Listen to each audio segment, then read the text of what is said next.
оруулж байна. Тэгэхээр маш олон хүмүүс гайхдаг. Ялангуяа өвлийн цагт хүн арьс арчилгаагаа өөрчлөх хэрэгтэй байдаг уу гэж асуудаг. Тэгэхээр хүн өвөл бол арьс арчилгаагаа өөрчлөх хэрэгтэй байдаг. Бид нар ерөнхийдөө бидний бие, үйл зун, хавар намар гэд улирал солигдох болгонд яаж өөрчлөгддөг шиг үүнтэй адилхан бас бидний арьс тэрэнд нь хариу үйлдэл бол үзүүлдэг. Тэгэхээр ялангуяа өвлийн хүйтэн улиралд Монгол шиг эрсдэс хуурай газар бол жишээлбэл гадаа маш хүйтэн байгаад байгаа учраас бидний арьс илүү хуурайшиж өнгөө бол алддаг. Дээрээс нь бид нар дотгошоогоо оронгууд гэрт бол халуун байдагтай, бид нар пара асаацсан байдаг учраас энэ мэн өөрөө бас хуурай энэ агаарыг бий болгож байгаа учраас бидний арьс улам хуурайших магадaltaй. Тэгэхээр ялангуяа өвөл арьс маань бидрийг хамгаалах ёстой байтал энэ цочир хүйтнээс болоод дээрэс нь бид нар жишээлбэл дотроо байгаад ах юм бол нарны гэрэл сайн авахгүй, юм витамин D-гээ сайн авахгүй юм тохиолдолд бол арьс хуурай байх магадaltaй. Бидний хамгаалтын энэ хэсэг маань бас багасаад явцдаг. Тэгэхээр бид нар яалтчгүй өвөл өөрсдөө илүү хамгаалах ёстой байдаг шүү. Тийм учраас өвөл бас арай өөрөөр арьсыг хамгаалах нь маш чухал байгаа шүү. Тэгэхээр та бүхэндээ 10 өөрийгөө хамгаалах аргыг бас зааж өгье.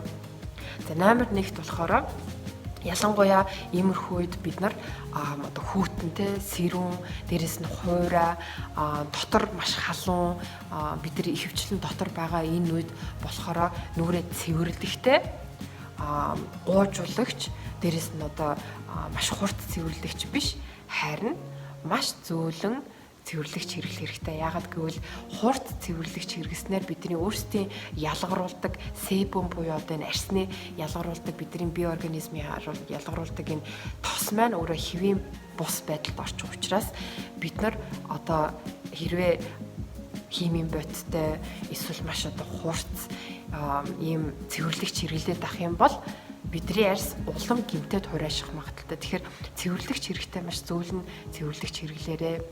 Хоёр дахь нь болохоор бид нар маск хэрэглэхдээ 100 чигшүүлэгч маск илүү түлхүү хэрэглэдэг бол өвөлдөө occlusive гэж яригддаг. Энэ маань өөрөө илүү чигийг өөрөө хадгалах буюу бид нар арьсаа хамгаалах ийм маск хэрэглээрэй. Тэгэхээр энэ маань өөрөө тэр чигшлийг нь гадагшлагаас хамгаалах маск байгаад байгаа шүү. Тэгэхээр энэ нь бол илүү тосон суурьтай баатар байдлаар бас байж болно. Энийгээ бас давхар цэвэрлэгчээр хэрэглэж учраас ялангуяа өвөлдөө илүү чигшил өгөхөөс гадна мөн тосон суурьтай ийм маск хэрэглээд явчих юм бол чигшлээ алтхаас хамгаалаад явчихна. Тэгэхээр бидний хувьд ялангуяа ламуур бол энийг үргэлж та бүхэндээ бас хэлдэг. Яагаад гэвэл маш олон хүмүүс тосон суурьтай бүтээгдэхүүнээс бол айдаг. Яагаад гэвэл тосон суурьтай бүтээгдэхүүн нөхцөлтийг бий болгох ч юм уу тос илүү нөхийг жишээлбэл хаах магадaltaй ч юм уу гих зэрэг иймэрхүү байдлаар тосон суурьтай бүтээгдэхүүнээс бол жоохон имээдэг. Гэтэл нөгөө талд бид нар хитрхи усан суурьтай юм уу ийм хурц бүтээгдэхүүнүүд хэрэглээд авах юм бол бидний өөрсдийн ялгаруулдаг себум маань тос маань хитрхи хурц байдлаар байхгүй болоод арьс маань харин ч илүү их себум ялгаруулах гэж хичээгээ тэнцвэртэй байдлаа алдангуудаа бид нар дараа нь асуудалд ордог. Тийм учраас ялангуяа өвөл тосон суурьтай ийм маск хэрэглэснээр давхраг үүсгээд хамгаалтын бүрхүүл үүсгэж байгаа шүү. Энэ бол маш чухал байгаа. Гурав дахь нь болохоор мэдээж хүйтний уйлдралд ялангуяа бид нар гадаа байчаад орж ирэх юм бол час халуун усанд орохыг хүсдэг, нэг халуун ванд хөвтгийг хүсдэг, эсвэл час халуун усанд гараад үрч ч юм уу ингээ халуун ус мэдээж айгүй гоё байдаг. Гэхдээ хүйтний уйлдралд бидний арьс илүү хуурайшсан, илүү бас эмзэг байдаг болохоор хитрхи халуун усаар гинт цочроож угаах нь өөрөө арьсыг гимтэх, арьс маань дараа нь улаагаад хорсох магадaltaй байдаг учраас ялангуяа гараа угаахтаа бүлээн усаар угаагаад хэрвээ дүүшинд орох юм бол нэн ялангуяа арай жоохон хүүтөвтөр усаар эхлээд хүүтөвтөр усаар дуусгаад дунд нь харин бүлээн усаар усаар угааснаар цусны эргэлтийг сайжруулад явчихна. Тийм учраас хүүтнээс орж ирчээд гинт халуун усаар бити арьсаач цочроогоорой. Энэ мань өөрөө арьсанд бас маш муугаар нөлөөлдөг шүү. За зөвлөгөө 4: урууландаа илүү анхаарал хандуулах. Өвлийн хуйдлын уйлрал бол бидэрт маш хэцүү байдаг. Уруул маань илүү эмзэг, бас нэмгэн хэсэг байгаа болохоор ялангуяа хүйтний уйлралд илүү гимтэх, тэжээлээ алдах магадaltaй. Бид нар тэгээд одоо гадаа гараад маш удаан гадаа алхаад ч юм уу буцаж орж ирэхэд уруул маань илүү хагарах магадaltaй байгаад байдаг. Дээрэс нь эмэгтэйчүүд маань маш их одоо уруулаа хэрэг бууддаг бол уруулын будаг маань өөрөө химийн бодисны бүтээгдэхүүн байгаад байгаа болохоор энэхүү одоо хуурайшилтай энэ гимтэхийг бас илүү түргэн одоо процессанд оруулах магадaltaй шүү. Тэгэхээр ялангуяа хүйтний уйлралд илүү урууландаа тэжээл өгөөд магадгүй 100 нэг айхтар скрабддаггүй байсан бол өвөл уруулаа бас жоохон скрабдаад гэртээ байхдаа ч гэсэн уруулын одоо тэжээл төрхээрээ. За 5 дахь зөвлөгөө маань болохоор серум хэрэглэх. За бид нар бол мэдээж тосоо бол төрхэд болчих юм шиг байдаг. Ялангуяа 100 бол нэмгэн тос төрхэд явчихад болдог. Харин өвлийн энэ хүүтэн хуурай ийм орчинд болохоор бид нар яалтчгүй серумыг хэрэглэх шаардлагатай болдог. Серум маань өөрөө маш нарийн зориулттай серум болгон мэдээж өөр. Гэхдээ серумын хамгийн гол давуу тал нь маш нарийн зориулттай. Цаана яг л нэг хэсэгт хүрэх ёстой. Эсвэл яг л нэг арсны асуудлыг шийдэх ёстой байдаг учраас серумыг нэмгэн тосныхаа доор төрөх нь өөрөө одоо энэ хамгаалтын бас давхаргыг бий болохоос илүүтэйгээр давхарг руугаа маш сайн шингээд тухайн одоо нарийн зориултыг биелүүлээд явчихна гэсэн үг. Тэгэхээр маш олон хүмүүсийн бас толгой нь эргэсэн бол байдаг. Серум өөрөө тосон суурьтайч байж болно. Маш олон одоо facial oil serum гэж байдаг те. Усан суурьтайч байж болно. Бүр маш одоо те ийм шинхэн гиалуроны хүчилтэй серум жишээлбэл манай ламуур хийдэг тэмч байж болох учраас ямар ч лсэн серум гэдэг нь өөрөө их нарийн зориулттай. Тосныхаа өмнө хэрэглэх одоо ийм яг тухайн зориултынхаа дагуу тэр хэсэгт нөлөөлөхөд тийм бас нарийн бүтээгдэхүүн байгаа шүү. Тэгэхээр өвөл заавал серум хэрэглээрэй. 6 дахь зөвлөгөө маань болохоор ялангуяа энэ өвөл одоо монголчууд бид бүгд хөл хорионд бол байлаа. Тэгэхээр иймэрхүү үед гадаа хүтэн дотор халуун бидний пар асаалттай. Ягаад гэвэл бид нар мэдээж өвлийн хүтнийг даван туулах ёстой учраас пара илүү нэмждэг. Тийм учраас бас бидний одоо доторх хуурайшилтад нэмэгдээд явцдаг. Тэгэхээр арьсаа хамгаална гэдэг нь өөрөө дан тос түрхэх эсвэл дан цэвэрлэхээ хийх биш. Бас өөрийнхөө одоо амьдралын хэм маягаа, амьдралынхаа одоо амьдрах орчноо бас нэлээд сайн ойлгох хэрэгтэй бол байдаг. Тийм учраас хэрвээ таны амьдарч байгаа одоо орчин, эсвэл таны ажлын орчин, эсвэл таны одоо өдөр тутамдаа байгаа энэ газар чи өөрөө маш хуурай байх юм бол таны арьс хизээж одоо хэвэн байх боломжгүй. Тийм учраас одоо яг энэ хөл хорионы үед та бүхэн маань гэрээ бас нэг сайн эргэцүүлэн хараарай. Тэгэхээр хэрвээ гэр чинь маш хуурай байх юм бол ийм жижигхэн одоо нөө хуурайшлыг чигшлийг хэмжих жишээлбэл одоо ийм температур хэмжигчтэй адилхан ийм жижигхэн хэрэгслүүд бол байдаг. Тэгэхээр таад маань бас чигшлээ сайн хараарай. Ялангуяа маш хуурай байгаад ах юм бол арьс чинь хуурайшаад явчихна шүү. Тэгэхээр амьдрах орчноо бас нэг шалгаад эргцүүлж хараарай. Өвөл бидний мартдаг нэг хэсэг бол байдаг. Тэр маань бол хөл. Ягаад гэвэл өвөл мэдээж бид нар аимстай одоо зузаан гуталтай явдаг болохоор тэр болгон хөлөндөө бол анхаарал хандуулдаггүй.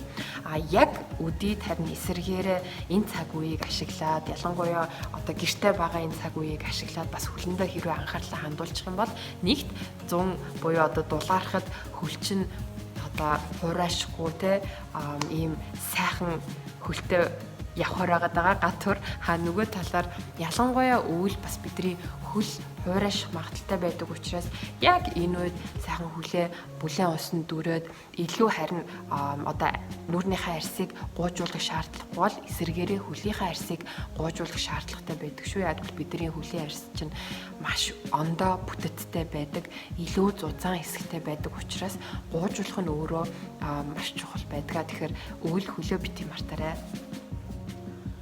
Үсэндээ хизээ одоо маск ч юм уу те ийм тижэл төрхөл бас айгу гоё байдаг вэ гэх юм бол мэдээж хоолой хийхдээ ч юм уу тэлбэс үзэхтэй болно. Гэхдээ ванд ороход яг тухайн үедээ үсний тижэл юм уу одоо үсний тосоод хүрчихсэн байхад бол бас айгу гоё байдаг шүү. Ядгүй мэдээж ванныхын тэр одоо уурн тэр нөгөө яг саунд байгаа мэд тэрний мэдрэмж нь илүү бас бидний одоо хуухыг зөөлөлөд өгөөд тухайн тос нь маск нь илүү бас шингэх магадaltaй байдаг шүү. Тэгэхээр ванда орохдоо сайхан үсэндээ өөрийгөө эрхлүүлээд массаж хийгээд тосоо түрхээд тэгээд тухайн 15-аас 20 минутанда сайхан тижээлээ одоо шингээж аваарэ. Тэгээд ванда орсны дараа угаагаад явхад бол бас айгүй гоё байдаг шүү. Биеийн тосоо авахдаа илүү body butter байдлаар буюу одоо илүү өтгөн тос авах нь бас чухал байгаа шүү. Ягаад гэвэл ялангуяа нэрстэй суур амьсгалтай хүүтний уйлралт болохоор одоо дотор хуурай гадаа маш хүүтэн байснараа бидний арьс чигшлээ алддаг. Тэгэхээр хүн шөндөө чигшлээ алдаад өглөө босохдоо аман цангаад босоод одоо заавал ус уух ёстой байдаг шиг бид нар ч гэсэн шөндөө чигшлээ алддаг. Тэгэхээр ялангуяа өвлийн уйлралд бид нар илүү чигшлээ алддаг учраас чигшлийн одоо өхөөс илүүтэйгээр чигшлээ алдахаас хамгаалах энэхүү одоо хамгаалтын бүрхүүлийг бий болгох өтгөн тоснууд хэрэглээрээ. Тэгэхээр маш олон хүмүүс бас одоо сайн ойлгодоггүй яадгүй өөрсдөө буруу тосыг өөрсөндөө авчдаг учраас тэгэхээр тос болгон өөрийн гэсэн одоо зориулттай шингэн тос байх юм бол мэдээж одоо давхраг бүрлүү шингээд ямар нэгэн өөр зориултыг бол бий болох ёстой те чигшлийг өгөх нөхцөлтөөс хамгаалах антиоксидантыг өгөх гэх мэт өтгөн тос болохоор шингэх ёсгүй байдаг. Яадгүй зориулт нь өөрөө шингэхээсээ илүүтэйгээр яг гадаргууд дээр нь хамгаалтын бүрхүүл үүсгэж харин чигшлээ алдахаас хамгаалах. Тийм учраас өөрөө бас тосоо авахдаа маш сайн бодолцож аваарэ. За тэгээ сүүлийн зөвлөгөө миний дандаа хэлдэг зүйл гой сайхан байхыг хүсэх юм бол зөвхөн бүтээгдэхүүндээ анхаарах биш, илүү амьдралынхаа хэм маягтай анхаараарай. Тэгэхээр ялангуяа өвлийн уйлралт ч гэсэн жишээлбэл ус сайн ууж одоо дотроосоо чигшлээ алтхаасаа өөрийгөө хамгаалаад түрүүчийн ярьснаар бүтээгдэхүүнүүдээр хамгаалаад гэхдээ мөн бас цусны эргэлтээ сайжруулж жоохон ч гэсэн дасгал хийгээрэй. Ялангуяа бид нар одоо хөл хориотой байна те гадаа хүүтэн байна. Тэр болгонд дасгал хийгээд байх сонирхол бол байхгүй. Гэхдээ өөрийгөө дайчлаад эсэргээрээ өвлийн уйлралд бас дасгал хийгээд цусны эргэлтээ сайжруулад явчих юм бол арьс чинь дотроосоо гэрэлтээд эрүүл мэндэд чинь сайн учраас арьс чинь өөрөө бас эрүүл мэндийн тол учраас сайхан байх болно. Тэгэхээр би бол өргөлж хэлдэг бүтээгдэхүүн бол нэмэлт ийм туслалт. За бидний бас гол зүйл юу ойлгох ёстой гэх юм бол бидний арьс эрүүл мэндийн маань тол учраас хэрвээ бид нар өөрсдөө эрүүл байх юм бол арьс маань бас эрүүл байна шүү. Тэгэхээр хэдүүлээ ямар ч лээсэн өвлийн уйлралыг даван туулж гин удахгүй сайхан дулаарч гин. Гэхдээ тэр хүртэл арьсандаа бас арьсандаа бас анхаарлаа хандуулад арьсаа хамгаалаад бүгд гол нь эрүүл байгаарэ гэж хүсье. Тэгэхээр ламорийн хувьд бол үргэлж та бүхнийхэн төлөө хамгийн одоо зөв бүтээгдэхүүнүүдийг гаргая гэж боддог. Тийм учраас манай бүтээгдэхүүнүүд яг л одоо энэ эрс уур амьсгалтай, монгол шиг нөхцөлтэй одоо орчинд бол тохирсон бүтээгдэхүүнүүд байгаад байгаа. Тэгэхээр миний эхний зөвлөгөө болох маскын дээр та бүхэн манай body butter-ыг хэрэглэж болно. Цэцэрхэнтэй болон нэмзэг арьсных эсвэл бидний гаргадаг нүүр цэвэрлэгч, тосон цэвэрлэгчийг хэрэглэж болно шүү. Тосон цэвэрлэгчээ сайхан спад байгаа мэд массажиж өгөөд халуун одоо бидний одоо дагалдаж өгдөг альчуураа тавиад жоохон байжгаад альчуураараа буцаж арчаад тэгээд хүйтэн усаар одоо арьсаа угааснаар бол маш сайн гүн цэвэрлэнэ. Гэхдээ яг хүтний улиралд одоо энэ бидний ялгаруулдаг себумыг тэгж хүчтэй бол хүчээр бол авахгүй. Тийм учраас арьсны одоо тос ялгаруултыг хэвийн байдалд байлгаснаар хойр ашлтаас одоо хамгаалаад маш сайн одоо маск буюу цэвэрлэгч байж болохоор байгаа шүү. Дээрэс нь хоёр дахь зөөлөн цэвэрлэгч нь саяны миний хэлсэн тосон цэвэрлэгч бол байгаад байгаа. Тэгэхээр та бүхэн маань тосон цэвэрлэгчийг бас хэрэглэж үзээрэй. Дүүрэгдэх зөвлөгөө болох уруулын хичээлдэр болохоор манай уруул өнгөлөгч маш сайн байдаг шүү. Тийм учраас манай уруул өнгөлөгч ямар ч хэмээн байц ороогүй учраас маш сайн хичээл өгөөд ялангуяа энэ өвлийн уйлралд уруулагч нь хойр ажлаас хамгаалахар байгаа. 5 дахь зөвлөгөөн дээр тайлбарсан серум дээр болохоор манайх гиалуроны хүчилтэй серумтэй бол байдаг. Дээрэс нь мөн нүүрний суур тостой бол байдаг. Энэ маань нохоо шуутай утааны эсрэг гэсэн ийм хоёр суур тос байгаа шүү. Тэгэхээр энэ гурыг бол яг серум хэлбэрээр хэрэглэж болно. 7 дахь зөвлөгөөр дээр хэлжсэн хөлөө битий мартаря гэдэг дээр манайх бол цэцэрний тостой, хөлийн тостой байдаг. Тэгэхээр энэ хөлийн тосыг хэрэглэж үзээрэй. Үс хамгаалах талаар ярилцчихсан. Бид нар бол үсний бас хаалгаатай тостой, дээрэс нь халгаан хандтай, дээрэс нь маш зөөлөн бүтэцтэй ийм одоо хатуу шампунтай байгаа шүү. Тэгэхээр энэ гурыг хэрвээ та хэрэглэх юм бол үс чинь гэмтэхгүй, эсрэгээрээ маш сайн одоо энэ өвлийг даван туулах боломжтой байгаа шүү. За тэгэхээр замаараас бол та бүхэнд өвлийн энэ эрсдэс уур амьсгалд өөрийгөө яаж хамгаалах талаар зөвлөгөө өгөхөөс гадна мөн тухайн бүх бүтээгдэхүүнүүдийг бас хүргэдэг байгаа шүү. Тэгэхээр та бүхэн маань саяны бүтээгдэхүүнүүдийг бас судлаад сонирхоод үзээрэй. За баяртай.